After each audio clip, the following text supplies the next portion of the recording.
All right, so this is just a quick tutorial of how to accept your Google Classroom invitation through your school Gmail. So here's the home screen. We're going to start. You're going to click on My eClass, put your login information in.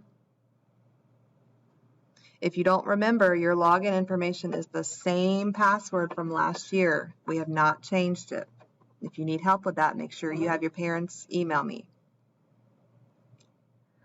You're going to click on G Suite for Education to open up your Google account. Click the waffle at the top. Click on Gmail. And then you will see a class invitation for a Google Classroom. It'll say, hi, your name, and then join. Click join. You will now be in your Google Classroom. Any of your classes using Google Classroom, it's going to be the same process. So check that Gmail for invitations.